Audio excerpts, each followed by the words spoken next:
Chapter 3. And he said to me, Son of man, eat what is before you. Eat this scroll. Then go and speak to the house of Israel. So I opened my mouth, and he gave me the scroll to eat. Then he said to me, Son of man, eat this scroll I am giving you, and fill your stomach with it. So I ate it, and it tasted as sweet as honey in my mouth. He then said to me, Son of man, go now to the house of Israel, and speak my words to them. You are not being sent to a people of obscure speech and difficult language, but to the house of Israel. Not to many peoples of obscure speech and difficult language whose words you cannot understand. Surely, if I had sent you to them, they would have listened to you.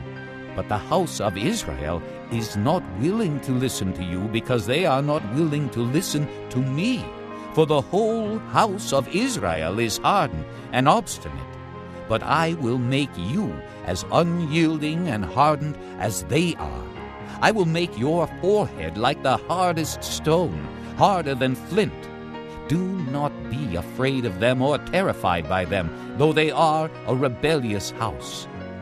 And he said to me, Son of man, listen carefully, and take to heart all the words I speak to you. Go now to your countrymen in exile and speak to them. Say to them, This is what the sovereign Lord says, whether they listen or fail to listen. Then the Spirit lifted me up, and I heard behind me a loud, rumbling sound. May the glory of the Lord be praised in his dwelling place.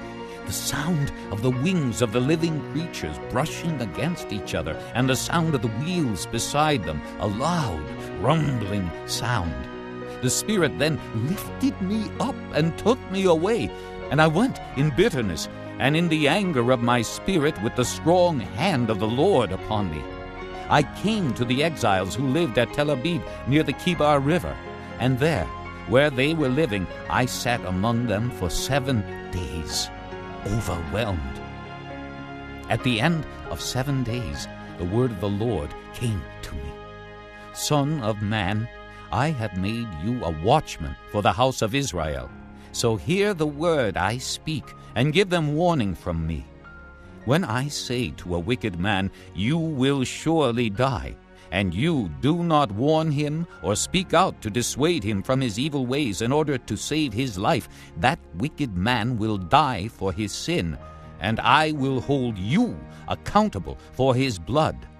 But if you do warn the wicked man, and he does not turn from his wickedness or from his evil ways, he will die for his sin, but you will have saved yourself.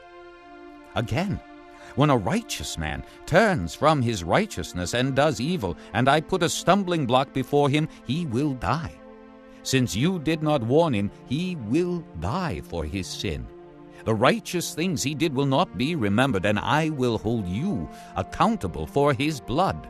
But if you do warn the righteous man not to sin, and he does not sin, he will surely live because he took warning, and you will have saved yourself. The hand of the Lord was upon me there, and he said to me, Get up and go out to the plain, and there I will speak to you.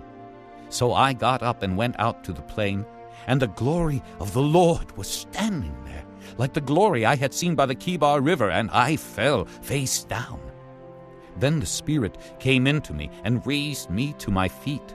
He spoke to me and said, Go, shut yourself inside your house, and you, son of man, they will tie with ropes. You will be bound so that you cannot go out among the people. I will make your tongue stick to the roof of your mouth so that you will be silent and unable to rebuke them, though they are a rebellious house. But when I speak to you, I will open your mouth, and you shall say to them, This is what the sovereign Lord says. Whoever will listen, let him listen.